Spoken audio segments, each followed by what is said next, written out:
الحمد لله وحده الحمد لله وحده ثم الحمد لله وحده والصلاة والسلام على من لا نبي بعده ولا رسول بعده ولا معصوم بعده ولا أمة بعد أمتي ولا کتاب بعد کتابی اما بعد۔ انتہائی واجب الاحترام، قابل صد احترام بزرگان دین، نوجوانان اہل سنت، السلام علیکم ورحمۃ اللہ وبرکاتہ۔ رمضان المبارک کا یہ آخری جمعہ ہے۔ اب اس کے بعد آئندہ سال ہم کو رمضان المبارک ہم میں سے کتنوں کو ملے گا، کتنوں کو نہیں ملے گا، یہ ہم میں سے کوئی شخص نہیں جانتا۔ گزشتہ 2 جمعہ قبل ایک بات ہمارے سامنے یہ آئی تھی کہ ہر شخص کو یہ چاہیے، سوچنا چاہیے کہ اگر رمضان المبارک کا مہینہ اگر ہم کو ملا تو وہ خالص اللہ رب العزت کے فضل و کرم اور اس کے احسان سے ملا، ورنہ ہمارے اندر کوئی ذاتی قوت و طاقت نہیں ہے کہ ہم رمضان المبارک کے مہینے کو پا سکیں۔ نہ ہم اپنی طاقت کے ذریعے رمضان کو پا سکتے، نہ ہم اپنی مال و دولت کے ذریعے پا سکتے۔ اگر ہم اس مہینے کو پائے ہیں تو خالص اللہ رب العزت کا یہ فضل و کرم ہوا کہ اس نے ہماری عمروں کو دراز فرمایا کہ ہم اس مہینے کو پائے ہیں۔ سوچئے ان لوگوں کو گزشتہ جن کو یہ رمضان المبارک کی مقدس ساعتیں ملی تھی، وہ ان ساعتوں سے لطف اندوز ہو رہے تھے، وہ بھرپور عبادات کیا کرتے تھے، بھلے ہی گھر میں عبادت کر رہے تھے لیکن عبادت تو ضرور کر رہے تھے۔ لیکن یہ سال، یہ رمضان المبارک ان کو نہیں مل پایا، وہ اس دنیا سے رخصت ہو چکے ہیں۔ یہ جمعہ کوئی تقریر کا نہیں ہے، بلکہ یہ جمعہ صرف اور صرف اپنے محاسبے کا ہے کہ ہم اتنا وقت گزار چکے ہیں، ہم تقریباً 2 عشرے گزار چکے ہیں، اب کچھ وقت بچا ہوا ہے۔ اب ان وقتوں کے اندر کیا ہمارا وہ وقت پچھلے اگر ضائع ہوا تو اسی طرح یہ ایام بھی ضائع ہوں؟ نہیں، بلکہ اس محاسبے کے ذریعے جو وقت ہمارا ضائع ہوا ہے اس کو بچا کر اس وقت کو کامیاب کرنے کی کوشش کرنا ہے۔ یہ اللہ رب العزت سے ایک یہ جمعۃ الوداع کے کوئی خاص ایسا کوئی عمل اس کے اندر نہیں ہے، نہ ہی جمعۃ الوداع کی کوئی خاص فضیلت ہے، لیکن اس جمعے کے اندر ہم کو یہ چاہیے کہ ہم ایک تو صبر اور وہ ایک تو ہم شکر کریں اور دوسرے ہم استغفار کریں۔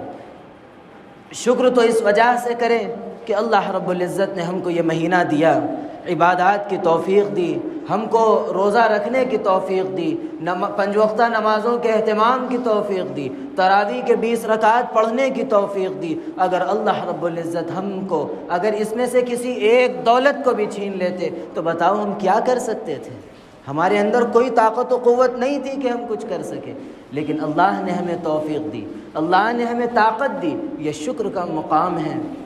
اور دوسرے جو ہم کو اس میں کرنا ہے وہ یہ ہے استغفار، کہ جو گزشتہ جو ایام ہمارے گزرے ہیں ان ایام میں ہو سکتا کہ لاپرواہی ہوئی ان ایام میں روزے کی حالت میں ہو سکتا ہم نے جھوٹ کہا ہو سکتا ہم سے کوئی گناہ ہوا ہو، یا ہو سکتا ہم سے روزے کے ہم کو جو روزے کا تقاضا ہے اس تقاضے کے اندر کمی رہ گئی ہو، اس وجہ سے استغفار کرنا ہے۔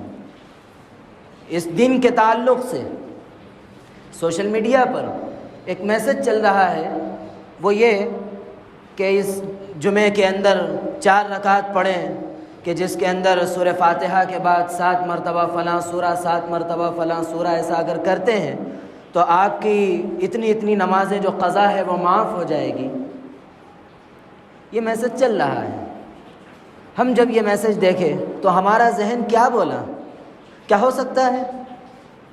ہو سکتا ہے؟ نہیں ہو سکتا۔ اگر کوئی ہمارے ذمہ میں کوئی چیز قضا ہو تو ہم کو یہ چاہیے کہ اس کو، اب اس سے پہلے گزشتہ بھی ہمارے سامنے یہ مثالیں آئی تھی، کسی سے ہم لاکھوں روپیہ قرض لیے ہیں، اب اس کو ہم ایک دعوت دے کر ہم اس کو قرضہ معاف کرا سکتے ہیں؟ نہیں کرا سکتے، اس کو مکمل قرضہ واپس کرنا پڑتا ہے۔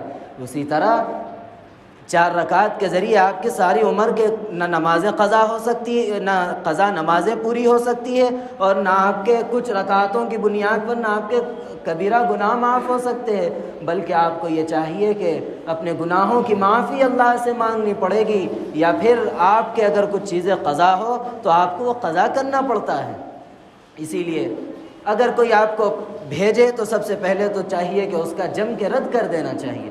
ہم جب معاملہ آتا ہے شریعت کا تو ہم خاموش ہو جاتے ہیں، جان لو کیا کریں، لیکن جہاں اپنی ذات کا معاملہ آتا ہے وہ اٹھ کھڑے ہوتے ہیں۔ یہ ہمارا عجیب حال ہے۔ ہم کو چاہیے یہ کہ اپنا ذاتی معاملہ اگر آئے تو معاف کر دینا چاہیے، درگزر کر دینا چاہیے، لیکن جب معاملہ شریعت کا آئے، اللہ اور اس کے رسول صلی اللہ علیہ وسلم کا آئے، تو ہم کو یہ چاہیے کہ اپنی جان کی بازی لگا دینا چاہیے، لیکن اس پر ایک حرف آنے نہیں دینا چاہیے۔ یہ ہمارا ایمان ہونا چاہیے۔ اور اسی طرح اس کو جناب نبی کریم علیہ الصلاۃ والسلام کی طرف منسوب کر دیا گیا کہ اللہ کے نبی علیہ الصلاۃ والسلام نے ارشاد فرمایا، نعوذ باللہ۔ صاف ذہن میں رکھ لے، اللہ کے نبی علیہ الصلاۃ والسلام کی ایک حدیث ہے، کفا بالمرء کذبا ان یحدث بکل ما سمع۔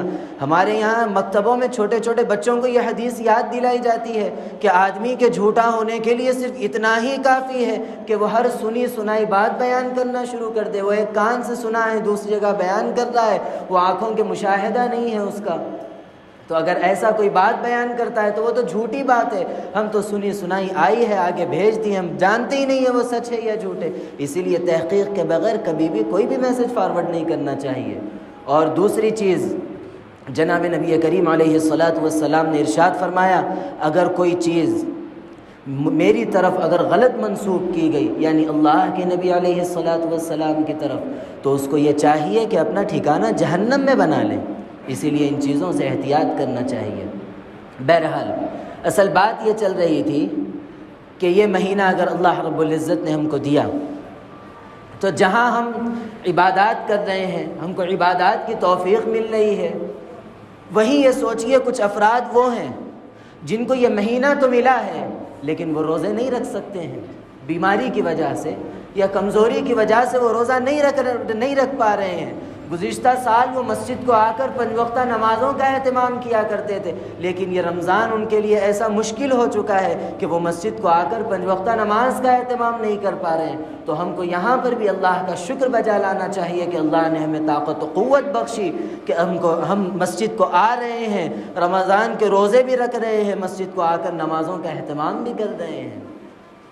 اور پھر ہم کو یہ ذہن میں رکھنی چاہیے کہ اگر اللہ رب العزت نے آج ہم کو یہ مہینہ عطا فرمایا ہے تو ہم میں سے کون جانتا ہے کہ آئندہ سال کا بھی رمضان ہم کو مل پائے یا نہ مل پائے۔ اسی لیے جو کچھ دن بچے ہیں اس کے اندر اللہ رب العزت سے خوب مانگ کر اللہ کو منوا لینا چاہیے، اور پھر اللہ سے بخشش کروا لینی چاہیے، مغفرت کروا لینی چاہیے۔ وہ حدیث ہم بار بار سنتے ہیں جناب نبی کریم علیہ الصلاۃ والسلام کی، آپ ممبر پر چڑھ رہے تھے اور آمین کہہ رہے تھے، اور جبرائیل علیہ السلام کی وہ بددعا دے رہے تھے، اس پر اللہ کے نبی آمین کہہ رہے تھے۔ ہم یہ بار بار یہ حدیث سنتے ہیں، آج پھر ہمارے کانوں سے اس کا اشارہ گزر رہا ہے، تو ہم کو یہ چاہیے کہ محاسبہ کریں کہ کہیں ایسا نہ ہو کہ اس بددعا میں ہم بھی شامل ہو جائیں۔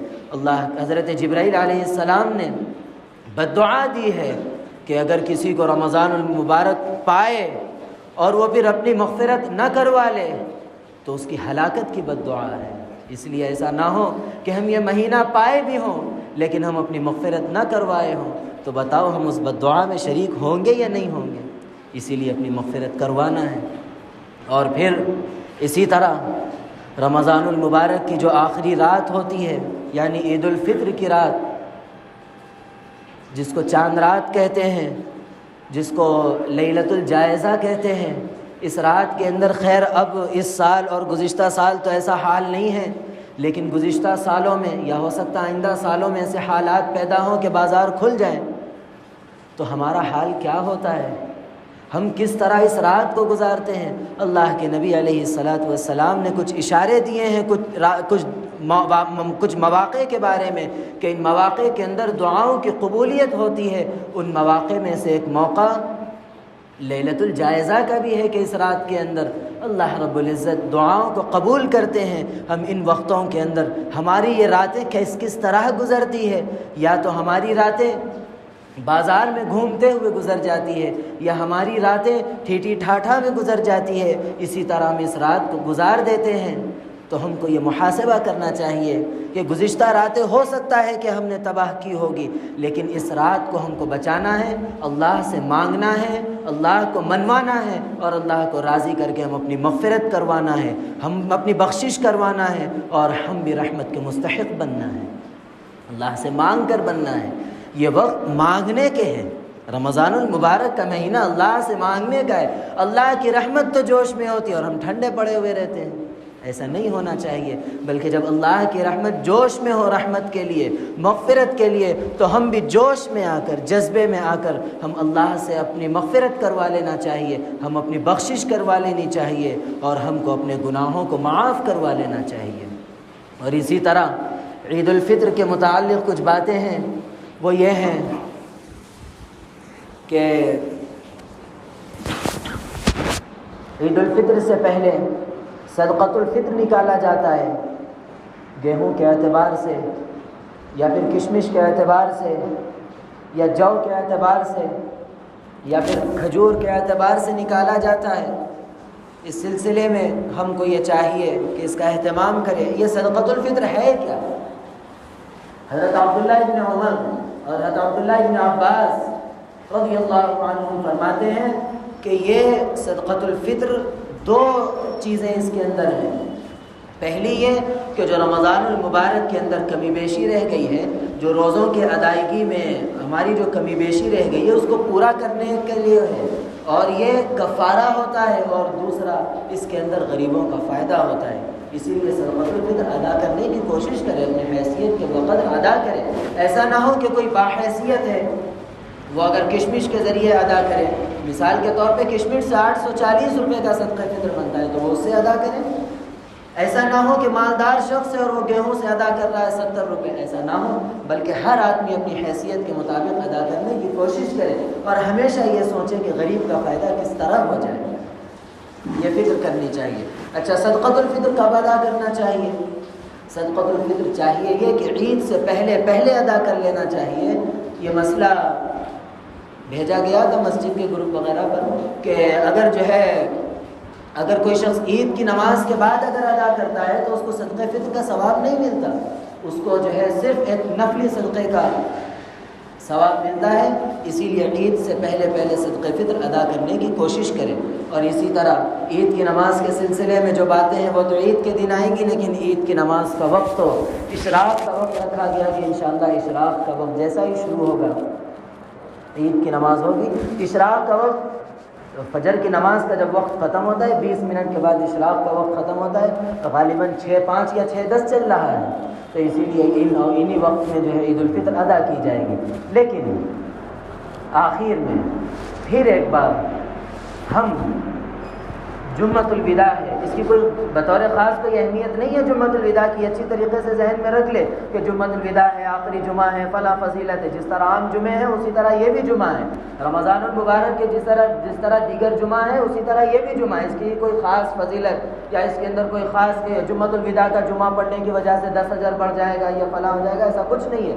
جس طرح دیگر جمعے ہیں اسی طرح یہ بھی جمعہ ہے، اس کی کوئی خاص فضیلت نہیں ہے، بلکہ اس کے اندر جو خطبوں کے اندر جو اہتمام کیا جاتا ہے الفراق اس طرح کے، یہ سب علماء نے صاف بدعت لکھا ہے، اسی لیے ان چیزوں سے بچنا چاہیے۔ اور یہ کوئی غم کا جمعہ نہیں ہے کہ ہم غم کرنے لگ جائے کہ اب رمضان ہم سے رخصت ہو جا رہا، الوداع، یہ سب شریعت کے اندر اللہ اور اس کے رسول صلی اللہ علیہ وسلم کی تعلیمات میں یہ کوئی چیزیں نہیں ہیں۔ اسی لیے اللہ اور اس کے رسول صلی اللہ علیہ وسلم کی تعلیمات کو سامنے رکھ کر ہم اپنی زندگی گزارنے کی کوشش کریں، اور ہمیشہ اب آخر وقت تک، چاند رات تک، لیلۃ الجائزہ تک ہم یہ ہمیشہ ایک تو شکر کرتے رہے کہ اللہ نے توفیق دی، دوسرے صبر کر اور دوسرے استغفار کرتے رہے، کہ اللہ ہم سے جو کچھ کمی بیشی رہ گئی ہے اللہ معاف فرمائے. اللہ رب العزت ہمیں اس مہینے کی جو کچھ بچے کچھ دین قدردانی کی توفیق عطا فرمائے. اللہ رب العزت میرے کہنے کو اور آپ کے سننے کو قبول فرمائے اور کہنے سننے لکھنے پڑھنے سے زیادہ عمل کی توفیق عطا فرمائے. عمل کی باتوں پر عمل کرنے, بچنے کی باتوں سے بچنے اور عقیدے کی باتوں پر عقیدہ رکھنے کی توفیق عطا فرمائے. آمین. وآخر دعوانا